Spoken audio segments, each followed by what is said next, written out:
اس طرح کے بے شمار، میں آپ کو بتا رہا ہوں یہ روٹین کے کیسز ہیں، یہ کوئی یہاں پہ ایکسٹرا آرڈنری کیس نہیں ہے، یہاں روٹین میں اس طرح کے کیسز ہوتے ہیں اور وہ ثابت ہوتے ہیں۔ یعنی بیوی کا حصہ 1/4 بیوی کا حصہ 1/4 اگر بچے نہیں ہیں، 1/8 اگر بچے ہیں، ٹھیک یہ طے شدہ ہے، اور یہ اس کو لینے اچھا سے بچوں میں کوئی نہیں بھی روک سکتا۔ آگے تقسیم کی جاتی ہے، بیٹا یا بیٹی ہو وہ ہاں جی، ڈفرینس وہ obviously ان کا بیٹا اور بیٹی کا اس کا حصہ علیحدہ رکھا جاتا ہے۔ باقی کئی جگہوں پر جیسے ایک مسکنسیپشن ہے کہ صرف بیٹیاں تو حصہ ہی نہیں جائے گا، حصہ ہی نہیں جائے گا، جاتا ہے حصہ، بالکل اس کے اوپر کوئی قدغن نہیں ہے۔ اور اس کو اتنا اس کے اوپر زور دیا ہے ہماری عدلیہ، جو اعلیٰ عدلیہ ہے، اس کے فیصلے انہوں نے دے دیے ہیں کہ کیسے اب کسی بیٹی کو محروم کر سکتے ہیں، بیٹی کو تو حصہ پورا ملنا چاہیے، تو بیٹیوں کو بھی اب اسی طرح سے حصہ ملتا ہے جہاں پہ صرف بیٹیاں ہوتی ہیں۔ صحیح جی، چلیں جی، یہ بھی واضح ہو گیا۔ دوسرا، شوہر نے چھپ کے شادی کر رکھی ہے اور بیوی کو تو یہ پتا جی ہم اچھی خاصی خوشگوار زندگی گزار رہے ہیں، جتنی جائیداد ہے میری اور میرے بچوں کی ہے، لیکن ایک ٹائم پہ آ کے آپ پتہ چلتا ہے جی کوئی اور بھی حقدار ہے، تو وہ بھی کیا اتنا ہی حقدار ہوتا ہے چھپ کے شادی کرنے میں؟ اور ہمارا دین تو یہ کہتا ہے نا پرمیشن لے کے، قانون بھی کہتا ہے شادی کر لی جائے، تو اس میں بھی کیا کوئی ایشو ہوتا ہے کہ برابر کے دونوں حقدار ہوتے ہیں؟ اچھا دیکھیں، جب خاوند اور وہ بیوی والا ایک رشتہ ہے نا، اس کے لیے کچھ فارمیلٹیز رکھی گئی ہیں۔ جی، پہلے آپ کو پتہ ہے زبانی نکاح ہوتا تھا، پھر ہمارا قانون بن گیا، اس کو لکھنے میں کر دیا گیا، اس کے بعد پھر اس کی رجسٹریشن کے لیے پروسیجر بنا دیا گیا کہ جی یہ میرج رجسٹرڈ ہے۔ اب جب وہ شادی رجسٹر ہو گئی، خواہ وہ چھپ کے ہے، خواہ وہ بھاگ کے ہے، خواہ وہ کسی زبردستی طریقے سے ہوئی ہے، کسی مجبوری میں ہوئی ہے، اور اس کا وہ ڈاکیومنٹ ایگزسٹ کرتا ہے، ڈاکیومنٹ یہ کہتا ہے کہ یہ شادی ایگزسٹ کرتی ہے، اس ڈاکیومنٹ کے مطابق کوئی طلاق رجسٹر نہیں ہے، تو وہ عورت اتنی ہی حصے دار ہے۔ اچھا، اس کے لیے آپ یہ نہیں کہہ سکتے کہ نہیں پرمیشن چونکہ لے یہ کے گھر نہیں میں شادی، نہیں، وہ ایک علیحدہ کیس ہے، وہ آپ اپنے ہسبینڈ کے خلاف کیس کرنا چاہتی ہے وہ خاتون، وہ کرے، ٹھیک ہے، وہ اس کو رائٹ ہے، رائٹ ہے، وہ کرے اپنا کیس کہ جی میرے ہسبینڈ نے میرے سے پوچھے بغیر شادی کی ہے، تو لیکن وہ جو بیوی ہے نا جس کو بغیر پوچھے شادی کی ہے، اس کا حق نہیں مرنا، ٹھیک ہے، اس کی اتنی ہی حیثیت ہے جتنی وہ گھر کے اندر بیٹھنے والی ہے جو ماں باپ کے ساتھ رہ رہی ہے، اور دوسری جو چھپ کے رہ رہی ہے، اس کا بھی اتنا ہی حصہ، دونوں کا حصہ برابر، بالکل اتنا ہی حصہ ہے۔ وہ کچھ انٹل انلیس کہ آپ ثابت کریں کہ وہ طلاق یافتہ ہے، وہ طلاق ہو چکی ہے مطلب اس کی، اور اس کے لیے بھی ہمارے پاس ایک کیس تھا جس میں فیملی نے اور پہلی بیوی نے یہ کلیم کیا کہ یہ جو بیوی حصہ مانگ رہی ہے اس کو تو میرے ہسبینڈ نے طلاق دے دی تھی، اور اس نے طلاق نامہ لے کے آئے۔ ہم نے اس کیس کو اس طرح سے کنٹیسٹ کیا کہ آپ طلاق نامہ تو تیار کر سکتے ہیں خالی، لیکن طلاق نامے کے بعد وہ جو ایک ڈائیورس سرٹیفکیٹ ہے نا جس کو مؤثر طلاق سرٹیفکیٹ کہتے ہیں، وہ قانونی ریکوائرمنٹ ہے، اچھا وہ وہ مؤثر طلاق سرٹیفکیٹ تو نہیں بنا، کیونکہ مؤثر طلاق سرٹیفکیٹ کے لیے پروسیجر ہے۔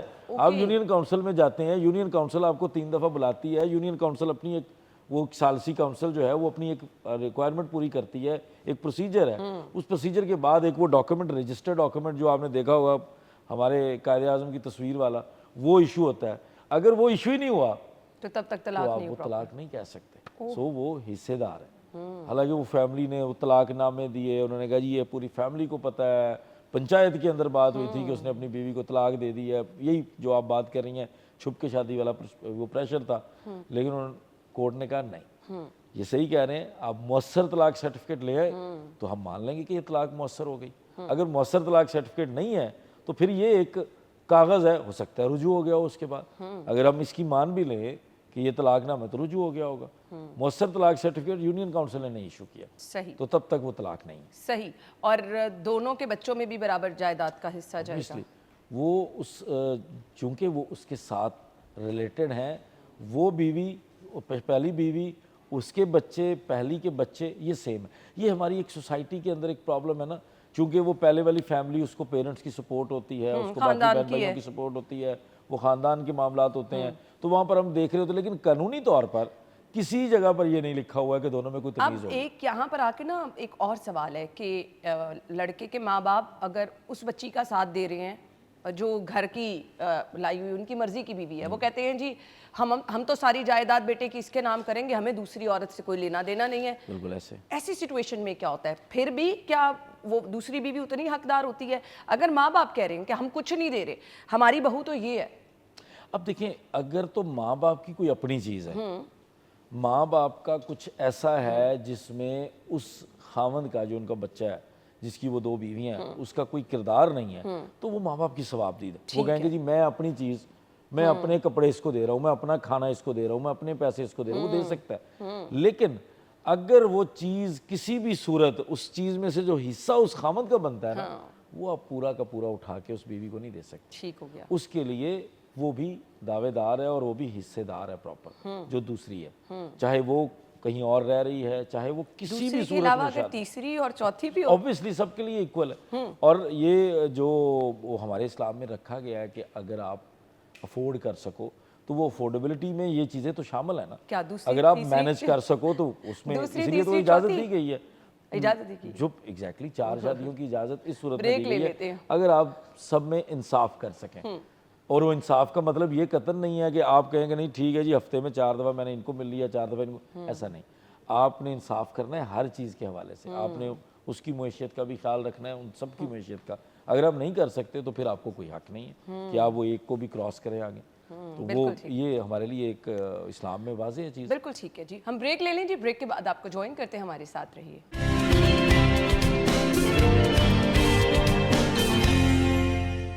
Welcome back once again. Advocate Ahmed Sher Jatt صاحب ہمارے ساتھ موجود ہیں. کیا آپ کچھ یہ سجیسٹ کرنا چاہیں گے کہ جائیداد کی تقسیم, خرچہ, یہ وہ نکاح نامے میں یہ چیزیں درج کرا لینی چاہیے, اور نکاح نامے کی یہ شرائط اگر پوری نہیں ہو رہی تو پھر کیا کیا جا سکتا ہے؟ اچھا, پہلے نا نکاح نامے کی شرائط کو سمجھنا ضروری ہے. ایک ہے جو نارملی سب سے بڑی چیز نکاح نامے کے اندر لکھی جاتی ہے, وہ ہمارا حق مہر. حق مہر کی 2 قسمیں, ایک معجل ہے, ایک غیر معجل ہے. معجل وہ ہے جو فوری طور پر ادا کر دیا جاتا ہے, نکاح ہو رہا ہوتا ہے, وہ 10,000 20,000 50,000 جو طے کیا جاتا ہے, وہیں دلہا یا دلہے کا بھائی والد جو ہے وہ لڑکی کو پیش کر دیتا ہے کہ جی یہ آپ کا حق مہر. یہ تو ہو گیا معجل. غیر معجل میں نارملی ہمارے ہاں یہ ہوتا ہے کہ جہاں جس طرح کی ٹرمز کے اوپر شادی ہو رہی ہے, جس طرح کا تعلق ہے دونوں پارٹیز میں, وہ اس طرح کا لکھا جاتا ہے. اکثر غیر معجل جو ہے وہ اس میں گھر لکھے جاتے ہیں, اس میں زیور لکھا جاتا ہے, اس میں بڑی ہیوج اماؤنٹ لکھی جاتی ہے. ہمارے پاس یہ بچے جو پسند کی شادی جس کو رن اوے میرج یا کورٹ میرج کہتے ہیں, اس میں بھی آ کے وہ لڑکی جو ہے وہ ڈیمانڈ کرتی ہے کہ اس میں لکھیں 5 چاہے کروڑ لڑکے کے پاس اتنا کچھ نہ ہو. وہ اس وقت وہ ذرا دماغ پہ سوار ہوتا ہے کہ میں نے یہ شادی کرنی ہے, یہ نکلنا چاہے ہاتھ سے, تو وہ لکھ بھی دیتے ہیں. جو فیملی کی شادیاں ہوتی ہیں اس میں لوگ اپنے سٹیٹس کے حساب سے بتانے کے لیے بھی اور ذرا خاندانی طور پر بھرم رکھنے کے لیے بھی لکھتے ہیں بڑا بڑا. اب وہ جو ہے وہ ایک طے شدہ چیز ہے کہ وہ آپ دینے کے پابند ہیں. حق مہر اگر کوئی اپنے گھر لکھ دیا ہے, آپ نے کچھ اور. اچھا, حق مہر کیا وہ جائیداد کے علاوہ ہوگا؟ دیکھیں حق مہر کے اندر وہ جائیداد تو ایک بالکل وراثت ہے, ٹھیک اس کو آپ بھول جائیں. وراثت کا ان چیزوں کے ساتھ کوئی تعلق نہیں. لیٹ سپوز نا آپ نے حق مہر میں گھر لکھ دیا, وہ آپ کو ہر صورت دینا ہی دینا ہے. حق مہر وہ چیز ہے جو اس عورت کو اس کے سٹیٹس کے حساب سے دی جاتی ہے. مہر کیا ہے؟ مہر کو عورت کی شخصیت کے حساب سے طے کرنے کے لیے وہ ایک شادی کے وقت جو ہے وہ ایک چیز طے کی جاتی ہے, وہ ہمارا اسلام کہتا ہے, اس کو مہر کہتے ہیں. اب وہ مہر کی آگے 2 قسمیں رکھی گئیں کہ مہر وہ چیز ہے اور وہ مہر کو حق بنا دیا گیا, اس لیے حق مہر ہے.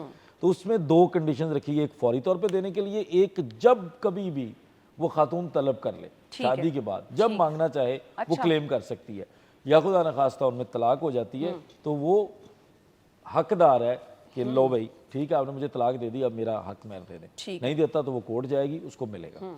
اب اس کے اندر گھر ہے, جائیداد ہے, جو کچھ بھی ہے, یہ وراثت کے ساتھ مکس نہیں کرنا. ٹھیک ہو گیا. یہ وہ علیحدہ چیز ہے, یہ علیحدہ چیز ہے. اب اس کے علاوہ ایک کالم ہوتا ہے جس میں نا لکھا جاتا ہے کہ کوئی خرچ کی بنیاد پر کچھ چیزیں کہ آپ نے اس کو مینٹین کرنے کے لیے آپ نے کچھ اور پے کرنا ہے, تو اس میں ماہانہ خرچ لکھا جاتا ہے, جس میں جو یہ خاص طور پر جو پسند کی شادیاں یا تھوڑی ڈیسائیڈ کر کے جو شادیاں ہو رہی ہوتی ہیں اس میں ہمارے سامنے یہ آ رہا ہوتا ہے. اکثر فیملی کیسز کے اندر بھی اس میں لکھا ہوتا ہے کہ جس نے لکھا تھا کہ یہ 1 لاکھ روپے ماہانہ مجھے خرچ دے گا, اس نے مجھے شادی کے بعد کوئی خرچ نہیں دیا. ٹھیک ہو گیا. گھر کے اندر جو چل رہا تھا وہ چل رہا تھا, اس نے مجھے خرچ نہیں دیا, تو وہ خرچ لکھا جائے گا. اب ایک اور چیز ہے, ہمارے پاس یہ بہت کیسز اور اعلیٰ سپریم کورٹ تک جا کے سیٹل ہو چکے ہیں, لکھا جاتا ہے کہ اگر یہ طلاق دے گا تو پھر مجھے یہ 5 کروڑ روپے دے گا, یا یہ 10 مرلے کا گھر دے گا, یا یہ 10 ایکڑ جگہ دے گا اگر یہ طلاق دے گا. طلاق کی صورت میں اس کو مجھے یہ ادا کرنا پڑے گا. اب یہ جو شرط ہے یہ کسی صورت ویلڈ نہیں ہے. اچھا اس کی کوئی حیثیت نہیں ہے. پھر لکھی کیسے دلچسپ جاتی بات ہے؟ یہ ہے کہ ان شرطوں کے اوپر تھانوں میں پرچے بھی درج ہو گئے, اچھا بندوں کے خلاف کیس ہو کے نچلی عدالتوں میں آرڈر بھی ہو گئے, بندے جیل بھی چلے گئے کہ بھائی تم نے طلاق دے دی, تم نے 5 کروڑ نہیں دیا, تم نے 10 مرلے کا گھر نہیں دیا, 10 ایکڑ جگہ نہیں دی, جیل چلے گئے. وہ جب اوپر آئے, پہلے ہائی کورٹس کے اندر یہ سیٹل ہوا, پھر سپریم کورٹ کے اندر سیٹل ہوا کہ طلاق مرد کا ایک شرعی حق ہے, مذہب اس کو یہ حق دیتا ہے, طلاق کا حق اب اس سے مرد سے نہیں لے سکتے. ٹھیک ہے, اس میں شرط بھی کوئی نہیں آئی. اگر آپ اس کو مشروط کریں گے تو وہ طلاق کا حق تو رہا ہی نہیں. ٹھیک ہے, تو کوئی بندہ مرد سے طلاق کا حق نہیں لے سکتا, وہ غیر مشروط طلاق دے سکتا ہے, اس کو مشروط نہیں کیا جا سکتا. ٹھیک ہے, تو یہ سیٹل کر دیا گیا ہمارے لا آف لینڈ نے بھی. ٹھیک ہے, اور دلچسپ بات یہ ہے کہ کچھ چیزیں بعد میں یہ سامنے آئیں کہ یہ جو نکاح نامے کے قوائف چل رہے ہیں یا یہ جو اس کے کالم چل رہے ہیں, چونکہ ہمارے ہاں آپ نے دیکھا ہوگا نکاح نامہ اردو میں ہوتا ہے. جی بالکل. اور ریسنٹلی پارلیمنٹ کے اندر ایک میٹنگ کے اندر بتایا گیا کہ جو ہمارا قانون ہے اس کے اندر کہیں پر اردو والا نکاح نامہ بنا ہی نہیں ہوا. سو یہ ہوا کیا کہ قانون بنا, قانون کے اسکیجول کے اندر نا ایک فارم رکھا جاتا ہے, جب بھی کوئی جیسے ہم نے گاڑی رجسٹر کروانی ہے نا تو اس کا جو ایک فارم ہوتا ہے جی, وہ اس ایکسائز اینڈ ٹیکسیشن کے اس قانون کے اسکیجول میں رکھا جاتا ہے. اسی طرح جو ہمارے فیملی کے قوانین بنے اس کے اسکیجول کے اندر نکاح نامے کے فارم کو رکھا گیا, ٹھیک ہے, وہ انگلش میں تھا. اچھا, وہ آج تک اردو میں رکھا ہی نہیں گیا. وہ وہاں سے نکلا, آگے ہمارے ماشاءاللہ جتنے پڑھے لکھے لوگ ہیں اس میں اردو کی ضرورت تھی, وہ کسی نے اس کو ٹرانسلیٹ کیا, ٹھیک ہے, اس کے بعد وہ اردو بازار میں چھپنا شروع ہو گئے. ظاہر ہے یہ پرتیں تو چھپتی ہیں نا, اردو بازار میں بکتی ہاں ہیں جی بالکل, یا کسی اور بازار میں بکتی ہیں, تو وہ چلتی آ رہی ہیں. سو پارلیمنٹ کے اندر اردو کا کوئی کی ایسا جو لا منسٹری ہے اس نے آ کر یہ بتایا کہ جی یہ جو اردو کا نکاح نامہ ہے نا یہ ہمارے پاس قانون کے اندر کہیں نہیں ہے, یہ خود ہی بنا ہوا ہے. تو ابھی اس میں بے شمار اور بھی غلطیاں ہو سکتی ہیں. وہ ابھی تک اس کو جب کوئی سپریم کورٹ تک یا کوئی ہماری آج کل ایک آئینی عدالت ہے تو وہاں تک جا کے پتہ چلے گا کہ کیا ہوگا. دو صورتحال ہیں, طلاق یافتہ خاتون, شوہر نے طلاق دے دی, بیوی کا جائیداد میں اب کوئی حق نہیں ہے شوہر کی, بالکل حق نہیں ہے, بالکل نہیں. اس کا مطلب یہ کوئی خاتون جا سکتی ہے عدالت؟ دیکھیں ایک عورت ہے, اس کو طلاق دے دی مرد نے, ہاں, اور اگر وہ طلاق مؤثر ہونے سے پہلے خاوند فوت ہو گیا. دیکھیں وراثت جو ہے نا, وراثت زندگی میں نا ہر کسی کو حق دیا گیا ہے کہ آپ اپنی کوئی چیز کسی کو دیں یا نہ دیں. وراثت کی جب ہم بات کرتے ہیں تو وراثت ہمیشہ, اس کو کہتے ہیں وراثت اوپن ہو گئی, وراثت کھل گئی. وراثت کب کھلتی ہے؟ جب وہ بندہ ڈیسیزڈ ہو گیا, جی, جب وہ بندہ مرحوم ہو گیا, وہ ختم ہو گیا. اگر تو وہ طلاق مؤثر ہو گئی پہلے بندے کے مرنے سے پہلے اور بعد میں بندہ مرا ہے, پھر ختم, پھر ختم, پھر بیوی کا کوئی حق نہیں ہے کیونکہ وہ اس کی بیوی نہیں, وراثت میں نہیں ہے, وراثت میں نہیں ہے. ٹھیک ہے, کیونکہ وہ اس کی بیوی نہیں رہی. اگر خلا لے لیا خاتون نے اور خلا لی اور اس کے بعد وہ یہ کہہ رہی ہے کہ جی مجھے میاں کی جائیداد ملنی چاہیے, تب بھی اس کا کوئی حق نہیں ہے؟ دیکھیں یہ جو وراثت ہے نا, وراثت کا بڑا کلیئر کانسیپٹ ہے کہ جب آپ اس رشتے سے جب وہ جو بندہ جس کی وراثت کھلنی ہے وہ ڈیسیز ہوگا, اس وقت آپ کا اس کے ساتھ کیا رشتہ ہے. ٹھیک ہے, یہ اکثر کیسز ہوتے ہیں. ہوتا کیا ہے, عورت مرد کا ایک تعلق تھا, شادی کی ہوئی تھی, چھپ کے کی ہوئی تھی, کئی جگہ وہ کہتی ہے میں زبانی نکاح تھا, شرعی نکاح تھا, وہ بھی نکاح تو ہے. اچھا وہ شرعی نکاح تھا تو بندہ فوت ہو گیا, وہ آگے کلیم کر دیتی ہے.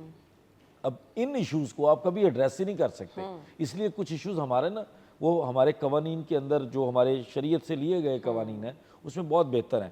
اگر آپ اس چیز کو اوپن وہ رکھتے تو پھر تو یہ مسئلہ کبھی ختم ہی نہ ہوتا. اب ایک خاتون ہے, خلا لینا چاہ رہی ہے, بچے لے کر اپنے پاس آ گئی ہے, شوہر کے پاس نہیں رہ رہی ہے, اس نے خلا لے بھی لی ہے, اب اس کے بچوں کا حق جائیداد میں, اس کا اپنا حق اس کو ملے گا یا نہیں؟ دیکھیں جب وہ خلا لے کر آ گئی ہے تو اس نے اپنا آپ تو ختم کر دیا. ٹھیک ہے, اب جو اس کے بچے ہیں نا, اب بچوں کے لیے سمجھنا بڑا ضروری ہے. دیکھیں عورت اور مرد کا وہ والا رشتہ نہیں ہوتا, یہ تو ایک ڈاکومنٹڈ رشتہ ہوتا ہے نا.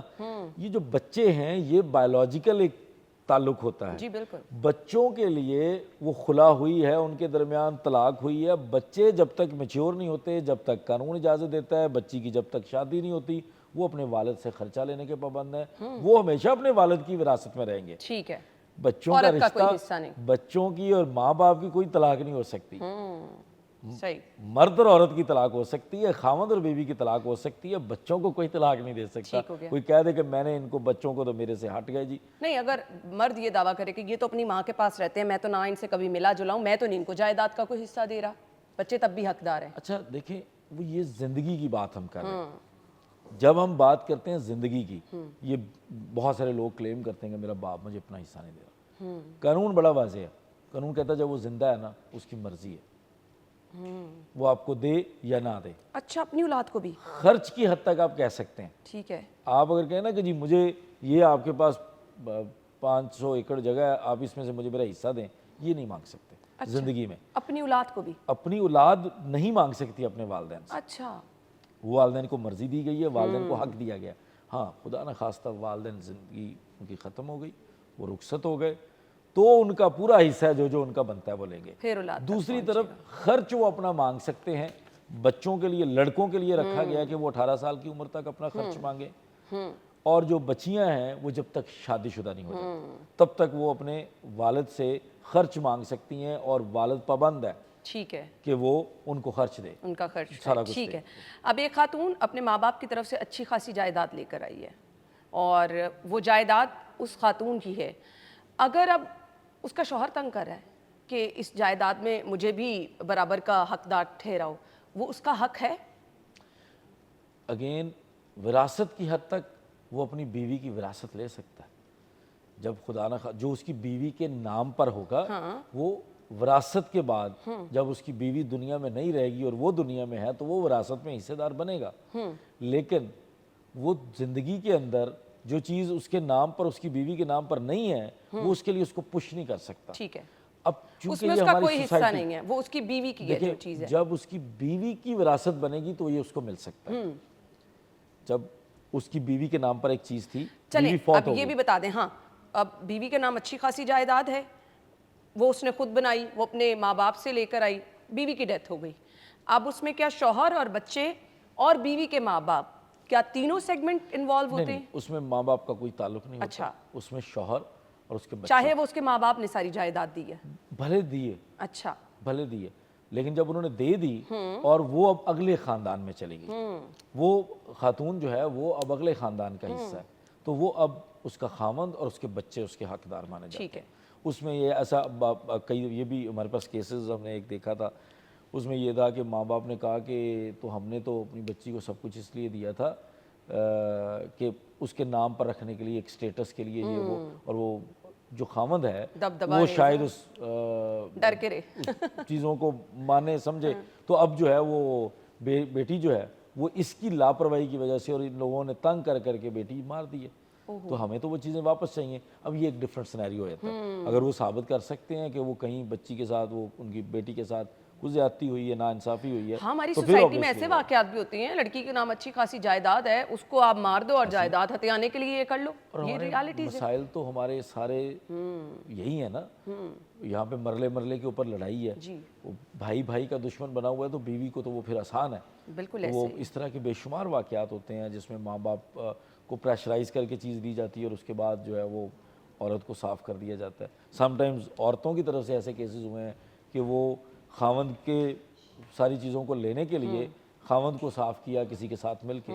تو اس طرح کے بے شمار ہمارے پاس واقعات ہم روزانہ دیکھتے ہیں عدالتوں میں. صحیح. خلا یا پھر طلاق کے بعد عورت خرچے کا دعویٰ کر سکتی ہے کہ بچے میرے پاس ہیں, اور یہ بچوں کے خرچ کا دعویٰ تو کرے ہی عورت. عورت کا کوئی حق نہیں ہے, عورت کا ذاتی عدت تک, وہ اپنے خرچ کو عدت تک مانگ سکتی ہے. وہ ایک ہمارے اسلام نے رکھا ہے کہ عدت تک وہ حقدار ہے کہ بندہ اس کو مینٹین کرے.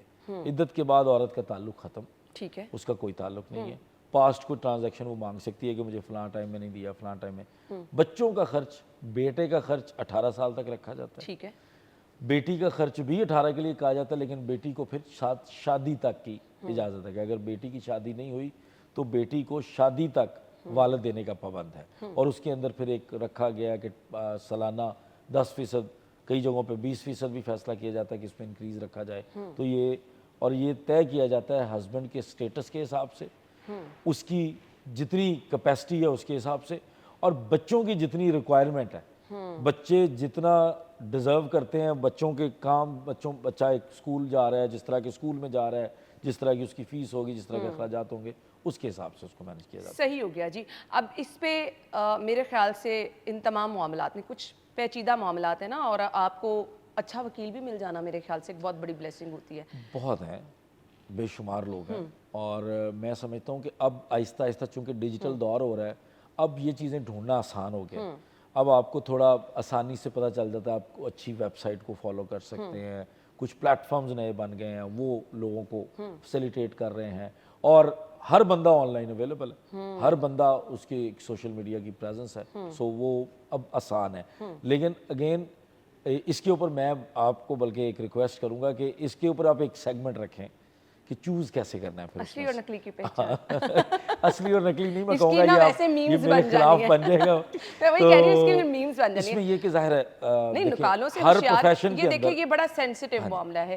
لوگ ویسے ہی ذہنی طور پر اتنا پریشان ہوتے ہیں, ڈپریشن میں نے لوگوں کو جاتے دیکھا ہے, اور پھر وہی نا, اگر آپ کسی کویک کے ہتھے چڑھ گئے ہیں اور جس کا کام صرف پیسے کمانا ہے, پھر لوگوں کی زندگی بھر کی جمع پونجی بھی لگ جاتی ہے اور معاملات صاحب نے کویک والا ادھر استعمال کیا, نکالوں سے ہوشیار. تو اس لیے جو ہے نا اس کے اوپر ایک سیگمنٹ ہونا چاہیے. وکیل بھی ویسے اصلی اور نقلی ہوتے ہیں. ہمارے جعلی وکیل کتنے پکڑے گئے ان کو, وہ آپ کو پتہ ہے کہ پنڈی کے اندر اچھا ایک وکیل صاحب 25 سال سے پریکٹس کر رہے تھے, اچھا, اور وہ پتہ نہیں انہوں نے, اور ان کی جو وننگ ریشو دکھائی گئی کہ انہوں نے آج تک کوئی کیس ہی نہیں آ رہا تھا, ڈونٹ ٹیل می, اور اس کے بعد پتہ چلا وہ جعلی وکیل ہیں.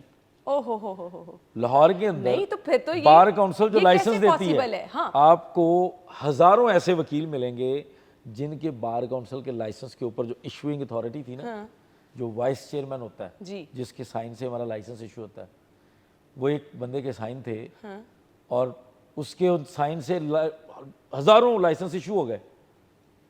ڈیٹیل آئی کہ وہ جعلی وکیل ہیں.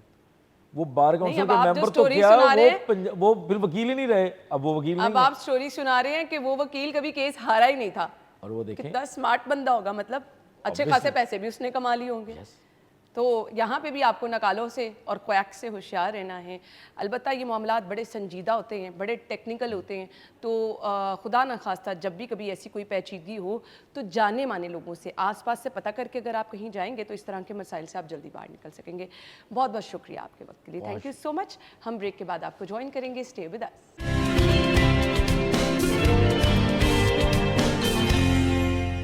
پروگرام میں آپ کو ایک بار پھر سے خوش آمدید کہیں گے. ناظرین, عید قربان کی آمد ہے, اور یہ تہوار ہمیں جہاں قربانی کے ساتھ ساتھ ایثار کا سبق دیتا ہے, برداشت کا سبق دیتا ہے, وہاں پر ہمیں دوسروں کا خیال رکھنا ایک بہت اہم پہلو ہے جس کو ہم کسی بھی صورت نظر انداز نہیں کر سکتے. ایسے میں ہم ہمیشہ سے دیکھتے ہیں مختلف NGOs, مختلف ادارے بڑھ چڑھ کر حصہ لیتے ہیں, اور اس کار خیر میں ان کی کوشش ہوتی ہے کہ ان تمام لوگوں کو شامل کیا جائے جو پورا سال انتظار کر رہے ہوتے ہیں. تو ہم بالکل بھی ایسے میں الخدمت کا نام جو ہے وہ نہیں بھول سکتے, بلکہ ہم اگر کہیں کہ سر فہرست ہے تو بالکل غلط نہیں ہوگا, کیونکہ الخدمت ہمیشہ سے خدمت کا جذبہ لیے کام کرتی ہے. اور جب بھی کوئی ایسا تہوار آتا ہے تو ان کا پلان بہت زبردست ہوتا ہے. ان کی کوشش ہوتی ہے کہ میکسیمم جتنے لوگ ڈیزرو کرتے ہیں ان تک اس کے جو ثمرات ہیں وہ پہنچائے جا سکیں. تو عید قربان کے حوالے سے الخدمت کا پلان کیا ہے, یہ ہم ڈسکس کریں گے. نائب صدر الخدمت فاؤنڈیشن پاکستان ذکر اللہ مجاہد صاحب نے ہمیں جوائن کیا ہے. السلام علیکم سر. جی وعلیکم السلام. آپ ٹھیک ٹھاک ہیں؟ جی اللہ کا شکر ہے. بہت بڑی رسپانسبلٹی ہوتی ہے, اور چیزوں کو مینیج کرنا بھی آل اوور پورے پاکستان, میرے خیال سے یہ الخدمت سے بہتر کوئی نہیں کر سکتا. تو اس دفعہ کیا پلان ہے آپ کا؟ ایک تو بہت شکریہ جی آپ کا, آپ نے موقع دیا ہے اپنی بات کرنے کا. الخدمت کا یہ جو ہمارا قربانی پروجیکٹ ہے, یہ ہے بھی بہت اہم اور مشکل بھی بہت ہے. آپ سمجھیں کہ ہم رمضان سے پہلے اس عید قربان کی پریپریشن شروع کر دیتے ہیں, اس لیے کہ اس میں ہمارا نقطہ نظر یہی ہے کہ یہ جو تاثر ہے کہ جی کسی غریب کو یا مستحق کو اگر چیز دینی ہے تو جو گھٹیا چیز ہے یا جو استعمال شدہ وہ دی جائے. ہم نے اس کانسیپٹ کو بالکل چینج کیا ہے, اور ہم یہ سمجھتے ہیں کہ اگر کسی مستحق کو, غریب کو, کسی بیوہ خاتون کے گھر میں اگر قربانی کا گوشت جانا ہے تو وہ انتہائی معیاری اور ہائیجینیکلی بالکل ٹھیک ٹھاک ہونا چاہیے. یہ وہ عزم ہے کہ جس کے ساتھ ہم قربانی کی تیاری کرتے ہیں, اور ہم الحمدللہ اپنی اس کا سیٹ اپ یہ ہے کہ پورے ملک سے ہم نے مختلف ریجنز میں جانوروں کی خریداری رمضان سے قبل شروع کر دیتے ہیں. سلاٹر ہاؤس ہم بک کرتے ہیں, کیٹل فارم اپنا ڈیولپ کرتے ہیں, اور اس میں پھر ہمارا یہ ہوتا ہے کہ جانور سکین کر کے لائے جائیں, ان کی ویکسینیشن کی جائے, اور وہاں پہ جو ڈاکٹر اور اس کے ویٹنری سائنسز کے پیرامیڈیکل ہیں وہ وہاں پہ اویلیبل ہوں, جانوروں کی ڈی وارمنگ کی جائے اگر کوئی پیٹ میں کیڑے ہیں تو. یعنی یہ پورا کام الحمدللہ ہم کر چکے ہیں اس وقت, اور ہمارے جانور اس وقت ہمارے کیٹل فارم میں موجود ہیں, اور وہاں پہ وہ بالکل ایک جو ٹرینڈ سٹاف اور ڈاکٹرز ہیں ان کی زیر نگرانی ہم ان کا کر رہے ہیں. We really appreciate کہ یہ والا کام دوسرا جو ہے, دوسرا یہ کہ پھر قربانی کا جو ایک ہے مینول طریقہ جس میں کسائی زمین پہ ذبح کرتے ہیں, تو ظاہر ہے پورے ملک میں تو سلاٹر ہاؤس اویلیبل نہیں ہے, لیکن کراچی میں, لاہور میں اور پنڈی کے اندر سلاٹر ہاؤس اویلیبل ہیں جہاں سے گوشت ایکسپورٹ ہوتا ہے. ٹھیک ہے, تو ہم وہ بک کر لیتے ہیں, اور ان پھر سلاٹر ہاؤس کے اندر ہم ان کاؤز کو لا کے تو ان کو وہاں پہ پورا جو پروٹوکول ہے ہائیجینک اس میں ذبح کرتے ہیں. اس میں بلڈ ان کا ٹھیک نکلتا ہے, پھر وہاں پہ چلنگ ہو جاتی ہے, پھر وہ گوشت وہاں پہ فریز ہو جاتا ہے پیکٹ کے بعد, اور پھر اس میں چیلر وین کے اندر ہم اس کو غریب آبادیوں تک پہنچاتے ہیں. تو یہ ایک اتنے خوبصورتی اور آپ سمجھیں کہ احسن انداز سے یہ کام ہم کرنے کی کوشش کرتے ہیں. ذکر اللہ مجاہد صاحب, میں اس کو اپریشیٹ بھی کر رہی ہوں اور میں حیران بھی ہو رہی ہوں کہ آپ ایک آل اوور دا ورلڈ یہ کام کر رہے ہیں, اور پورے ملک میں آپ لوگوں کے رضاکار بھی موجود ہیں. یہ مینیج کرنا بڑا مشکل ہے. ہم تو گھر میں صرف قربانی ہوئی ہو, 4-5 جانور کی ہوں, تو چیزیں مینیج کرنا اتنا مشکل ہو جاتا ہے. تو کیسے مینیج کرتے ہیں, کیا ڈیوٹیز لگائی جاتی ہیں سب کی؟ ہمارے پاس ایک تو یہ کہ پوری ٹیم الحمدللہ موجود ہے, ٹرینڈ لوگ ہیں. اس وقت الخدمت کے کوئی 1 لاکھ کے قریب والنٹیئر ہیں جو رجسٹرڈ ہیں, ان رجسٹرڈ علیحدہ ہیں. ہمارے پاس پہلے سے جو کالونیز ہیں کہ کہاں کہاں پہ مستحق لوگ رہ رہے ہیں, اس کی پوری پریپریشن ہمارے پاس ہے. ہم لوگوں کو انلسٹ کر لیتے ہیں کہ کن گھروں میں جا کے پہنچایا جاتا ہے, گھروں میں پہنچاتے ہیں.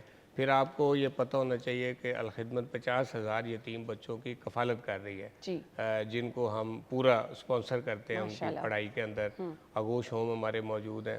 تو آپ سمجھیں کہ ان 50,000 میں آپ سمجھیں کہ 30 سے 40,000 فیملیز ہیں, بیوہ خواتین ہیں کہ جو آئیڈینٹیفائی ہم نے کی ہوئی ہیں پہلے سے. تو ان بیوہ خواتین کے گھروں میں ہم یہ گوشت پہنچاتے ہیں, وہ تو آلریڈی ہمارے ساتھ رابطے میں. اسی طرح سے پاکستان کے وہ خاص طور پہ علاقے کے جہاں دیہڑی دار مزدور اور مستحق لوگ رہتے ہیں کہ جو بیچارے 1,000-1,200 ڈیلی کمانے والے ہیں, تو ان آبادیوں کے اندر پھر ہماری یہ جو الخدمت کی ٹیمز ہیں, والنٹیئرز ہیں, یہ گوشت لے کے تو ان کے گھروں کے اندر اس کو پہنچاتے ہیں. وہ جو لائن لگا کے بانٹنے والا کام ہے وہ ہم نہیں کرتے. اس میں پھر یہ بھی ہوتا ہے کہ آپ اس کا اندازہ نہیں کر سکتے کہ کون حقدار ہے کون نہیں ہے, لیکن اگر آپ پہلے سے اس چیز کی ورکنگ کریں تو اس کے نتیجے میں پھر آپ واقعتاً اس حقدار تک وہ گوشت پہنچا دیتے ہیں کہ جو پورا سال بھی بعض دفعہ گوشت کھانے کے قابل نہیں ہوتے. آپ دیکھیں 39% اس وقت پاکستان کے اندر وہ پاپولیشن ہے جو بلو پاورٹی لائن ہے, 39% لوگ ہیں. تو یہ بہت بڑی تعداد ہے, اور اس میں بہت سارے ایسے خاندان بھی ہیں, واللہ یہ کوئی ایسی میں بات نہیں کر رہا, کئی ایسے لوگ ہیں کہ جو پورا سال گوشت کھانے کے قابل نہیں ہیں. بالکل آپ نے آپ دیکھیں نا کہ اگر کوئی 3,500 روپے کلو گوشت ہے اس وقت بکرے کا, اور کوئی 1,500 سے اوپر جو ہے نا کاؤ کا گوشت ہے, تو وہ بندہ کہ جو 1,000-1,200 کی مزدوری کرنے والا ہے, وہ تو اپنے بچوں کو 1 کلو گوشت بھی اگر کھلائے گا تو 4 دن کی دیہڑی ہے جو اس کی اس کام پہ لگنی ہے. تو اس لیے بہرحال یہ وہ طبقات ہیں کہ جن کا ہمیں خیال رکھنا چاہیے, جن کی ہمیں مدد کرنی چاہیے.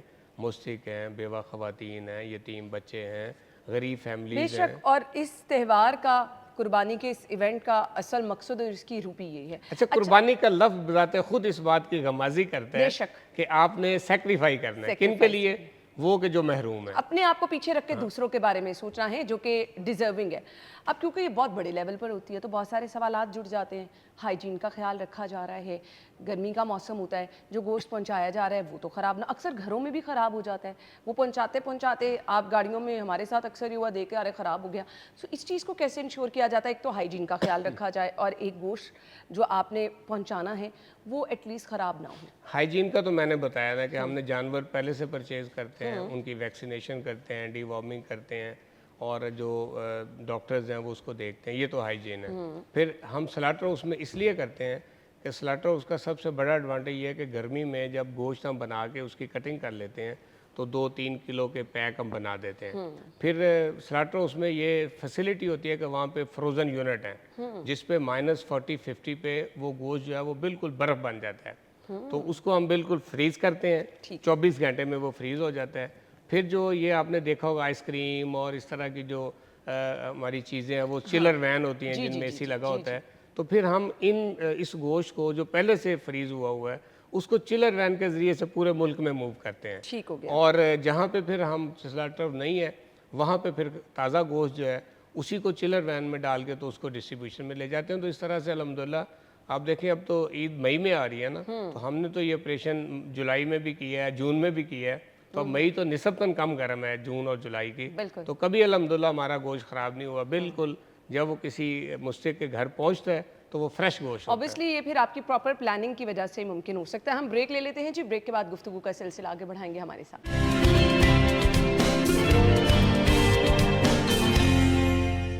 Welcome back once again. ہم گفتگو کا سلسلہ آگے بڑھائیں گے. الخدمت عید قربان کے موقع پر پلان ان کا کیا ہے اور اس کو ایگزیکیوٹ کیسے کرنا ہے, مستحق لوگوں تک پہنچنا کیسے. میں سن کے حیران ہوں کیونکہ اتنا زبردست پلان, اور فنگر ٹپس پہ جیسے کہتے ہیں نا کہ کہاں کہاں پر کن کن لوگوں کے گھروں میں عزت نفس کا خیال رکھتے ہوئے اور بڑے اچھے طریقے سے گوشت قربانی کا پہنچایا جاتا ہے.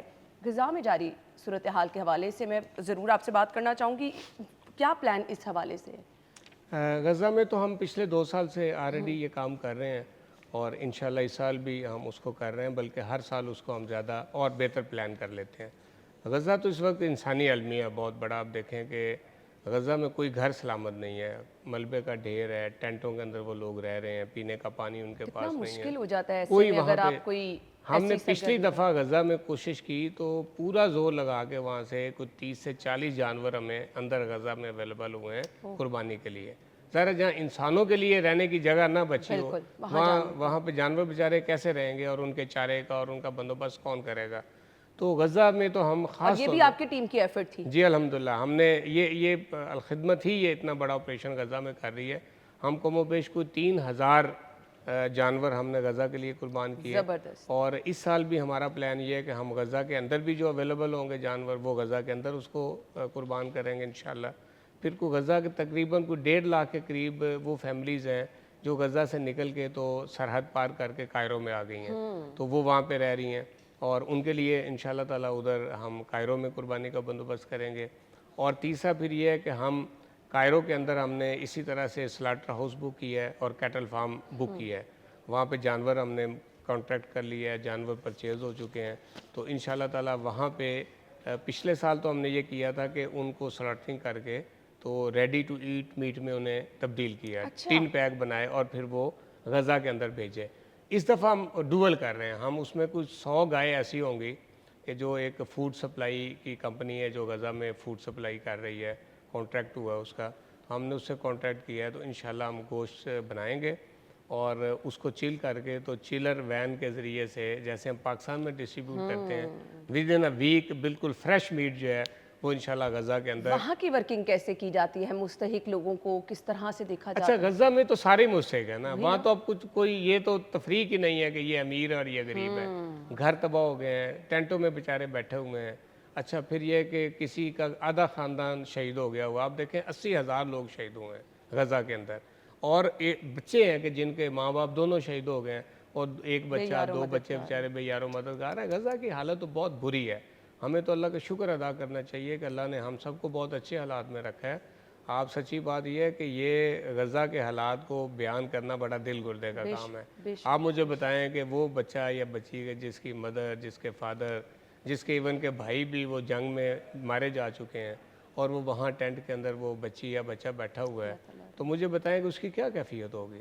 سچی بات ہے بڑی بری حالت ہے. ہم نے تو غزہ میں ابھی ایک آپریشن اندر بھی شروع کر رکھا ہے جہاں پہ ہم کھانا پکاتے ہیں ڈیلی, اور وہاں پہ جو ان کے اندر تقسیم کرتے ہیں. وہاں پہ ہم نے 2 ٹینٹ سکول قائم کیے ہوئے ہیں جن میں جو بچے ہیں ان کو پڑھا رہے ہیں تاکہ چلیں ان کو اس جو کرائسس ہے اس کے اندر اس سے نکالا جائے. اسی طرح سے فلٹریشن پلانٹ کا ہم نے وہاں پینے کا صاف پانی الحمدللہ مہیا کیا ہے. تو وہ تو ہماری پورا سال چلنے والی ایکٹیویٹی ہے, لیکن یہ قربانی کے موقع پہ ہم یہ سمجھتے ہیں کہ ان تک بھی گوشت اسی طرح سے پہنچنا چاہیے. سب سے مستحق تو وہی ہیں اس وقت. میں بہت حیران ہوں کہ سال ہر سال سے پورا سال الخدمت اپنے یہ تمام کام سر انجام دے رہا ہے کہیں پر, اور جب کبھی بھی کوئی مشکل وقت آتا ہے تو ان میں مزید ہم تیزی دیکھتے ہیں. یہ ممکن کیسے ہوتا ہے؟ یہ تمام کیا ڈونرز، مخیر حضرات مسلسل آپ سے رابطے میں رہتے ہیں؟ اچھا، ایک تو یہ کہ پاکستان کے لوگوں میں خیر بہت ہے. یہ وہ ملک ہے کہ جس کو اللہ نے ایسی قوم دی ہے کہ جو جذبوں سے سرشار ہے. آپ دیکھیں جب کبھی بھی ہمارے اوپر آفت آئی ہے تو پوری قوم مل کے اس کا مقابلہ کرتی ہے. ہم ویسے آپس میں بے شک گروہوں میں بٹے ہوں، پارٹی بازی کا شکار ہوں، لیکن اپنے ملک کے لیے، اپنی قوم کے لیے، امت مسلمہ کے لیے پاکستان ہمیشہ کھڑا ہو جاتا ہے. تو یہ وہ خیر ہے کہ جو بہرحال اس پورے کام میں ہمارے اس ڈرائیونگ فورس کے طور پہ کام کرتی ہے. الخدمت کا ایک اور ایڈوانٹیج ہے جو شاید کسی اور این جی او کو نہیں ہے کہ الخدمت کے اندر والنٹیئر کیڈر بہت بڑا کیڈر ہے. آپ دیکھیں کہ ہم سارے بھی والنٹیئر ہیں، ہم کوئی الخدمت سے تنخواہ نہیں لیتے. ہمارے صدر ہیں، 1900 لوگوں کی ٹیم ہے جو ہمارے ملک پاکستان سے لے کے ڈسٹرکٹ تک کے عہدیدار ہیں، یہ سارے والنٹیئر ہیں. اسی طرح سے کوئی 1 لاکھ کے قریب ہمارے رجسٹرڈ والنٹیئر ہیں جو اس کام میں ہمارے ساتھ ہیں. تو یہ اصل میں وہ جذبہ ہے کہ جس کی وجہ سے وہ کام کے جو شاید کسی اور کے لیے ممکن نہیں ہے یا تنخواہ دار کے لیے ممکن نہیں ہے، ہم اس کام کو کرتے ہیں اس لیے کہ ہم اس کو اپنی نجات سمجھتے ہیں، اللہ تعالیٰ کی رضا سمجھتے ہیں، اپنے ملک اور اپنے غریب لوگوں کی سروس کے جذبے کے ساتھ ہم اس کام کو کرتے ہیں. اس لیے وہ کام جو باقی نہیں کر پاتے وہ ہم کر لیتے ہیں. ذکر اللہ مجاہد صاحب مجھے یہ بتائے گا، ماشاءاللہ جس طرح آپ کہہ رہے ہیں کہ والنٹیئر کی اتنی بڑی تعداد ہے، لوگ اسی طرح کیا ہر سال ہر مہینے مخیر حضرات کی تعداد بھی بڑھتی ہے لوگوں؟ الحمدللہ دیکھیں اب تک ہم نے غزہ میں 9.5 ارب روپے کا ریلیف کا کام کیا ہے. اس میں ہم ان کو پاکستان سے 39 شپ ہیں جس میں کوئی 36 ایئر شپ ہیں اور 3 سی شپ ہیں جو ہم نے غزہ کے اندر پاکستان سے بھیجی ہیں، جس میں ضرورت کا ہر سامان ہے. آپ سمجھو اس میں فوڈ آئٹم ہے، اس میں خیمے ہیں، ترپالے ہیں، اس میں کپڑے ہیں، خواتین اور بچوں کے لیے ہائیجین کٹ ہیں، اس میں میڈیسن ہے. تو یہ ساری چیزیں ہم نے یہاں سے بھیجی ہیں. یہ سارے پیسے تو پاکستان کے لوگوں نے دیے. یہ 9.5 ارب تو صرف پاکستان کا ہے. پھر جو اوورسیز نے ہمیں وہاں کیا ہے، جو ڈائریکٹ غزہ کے اندر ہم نے وہاں سے بھیجا ہے، اس کی جو وہ رقم ہے وہ اس کے علاوہ ہے. تو یہ سارے تو ادارے ہمارے ڈونرز دیتے ہیں. ہماری کوشش یہ ہوتی ہے بہرحال میں آپ کو بتاؤں کہ الخدمت نے الحمدللہ اپنا فنانس کا سسٹم ایسا رکھا ہوا ہے، اپنا ڈیلیوری کا نظام ایسا بنایا ہے کہ جس کے اندر بالکل شفافیت ہے. اب یہ قربانی ہے، جیسے ہم نے پچھلی دفعہ 2.25 ارب کی قربانی کی ہے جس میں 75 کروڑ کی غزہ میں کی ہے اور 1 ارب کی پاکستان میں کی ہے. ایک جو ہمارا ڈونر ہے جس نے ایک حصہ بھی دیا ہے، ہم اس کو رپورٹ دیتے ہیں کہ میں یہی آپ سے پوچھنے لگی تھی، جو لوگ اس کار خیر میں حصہ ڈالتے ہیں، جو ڈونر ہوتے ہیں، ان سے ڈیٹیلز شیئر کی جاتی ہیں تاکہ ان کو بھی پتا ہو کہ جی انہوں نے جس مقصد کے لیے پیسے دیے تھے وہ پورا ہو گیا. ہمارے پاس قربانی سافٹ ویئر ہے جو ہم نے بنایا ہوا ہے. زبردست. جو حصہ آتا ہے یا پوری کاؤ کسی کی طرف سے آتی ہے وہ اس میں انٹر ہو جاتی ہے، اس کے نام سے الاٹ ہو جاتی ہے. پھر وہ جس جگہ ہم اس کو بھیجتے ہیں وہ اس کی پوری ٹریول ہسٹری ہوتی ہے. پھر ہم نے یہ ہمارا سٹینڈرڈ پیٹرن ہے کہ بھی آپ جب کاؤ ایک اس کی زندہ لائیو ایک پکچر ہوگی، پھر جب اس کو سلاٹر کیا جا رہا ہوگا اس کی ایک پکچر ہوگی، اور پھر جب اس کا گوشت ڈسٹریبیوٹ کیا جا رہا ہوگا تو یہ TCP. یہ 3 چیزیں لازم ہیں. ہماری ٹیم جو یہ کام کر رہی ہوتی ہے وہ یہ 3 چیزیں ہمیں ہر کاؤ کی بھیجنے کی پابند ہے. اور پھر جس ڈونر نے دی ہوتی ہے ہم کو یہ رپورٹ کرتے ہیں کہ جناب یہ آپ کی کاؤ ہے، یہ اس کے گلے میں ٹیگ لگا ہوا ہے، یہ آپ کا نام لکھا ہوا ہے، یہ فلاں جگہ پہ یہ آپ سلاٹر ہو رہی ہے اور یہ ڈسٹریبیوٹ ہو رہی ہے. تو الحمدللہ اتنا ٹرانسپیرنٹ سسٹم ہے کہ جب آپ کو گھر بیٹھے یہ پوری رپورٹ ملے گی تو آپ ڈیفینیٹلی اور زیادہ ٹرسٹ کریں گے. اس طرح سے یہ پورا سسٹم ہے جو ٹرانسپیرنٹ ہے، بالکل اس کے اندر کسی جگہ پہ لیکیج نہیں ہے، اور IT بیس ہم نے اس کا پورا نظام. یعنی مخیر حضرات کا اعتماد بھی جو ہے وہ آپ جیت لیتے ہیں اور جو اصل مقصد ہے وہ بھی اچھے طریقے سے پورا ہو جاتا ہے. میسج کیا ہوگا دیکھنے والوں کے لیے؟ بس میری تو یہی درخواست ہے کہ دیکھیں بہت ساری فیملیز ایسی ہیں جنہیں اللہ نے نوازا ہے. ایک گھر میں بھی میں لاہور میں دیکھتا ہوں 4 قربانیاں بھی لوگ کر رہے ہوتے ہیں. تو بس میری درخواست یہ ہے کہ جہاں آپ اپنے بچوں کے لیے قربانی کریں، فیملی کے لیے کریں، تو ان میں سے ایک قربانی آپ وقف بھی کر دیں اللہ کے لیے، اس کے غریب اور مستحق بندوں کے لیے. تو یہ میں سمجھتا ہوں کہ آپ کی قربانی کو اللہ کے ہاں مقبول کرنے کا ایک اور بڑا ذریعہ بنے گا. اور انشاءاللہ یہ آپ کا جو وہ جانور جو آپ نے وقف کیا ہے وہ آپ کے لیے صدقہ جاریہ بن جائے گا، نجات کا ذریعہ بنے گا، اور ان لوگوں تک جو واقعتاً مستحق ہیں ان تک یہ ان کی خوشیوں کو دوبالا کرنے کا ذریعہ بنے گا. اصل مقصد بھی پورا ہو جائے گا. بہت بہت شکریہ ذکر اللہ مجاہد صاحب آپ کے وقت کے لیے. ہمیں اجازت دیجیے. اللہ حافظ.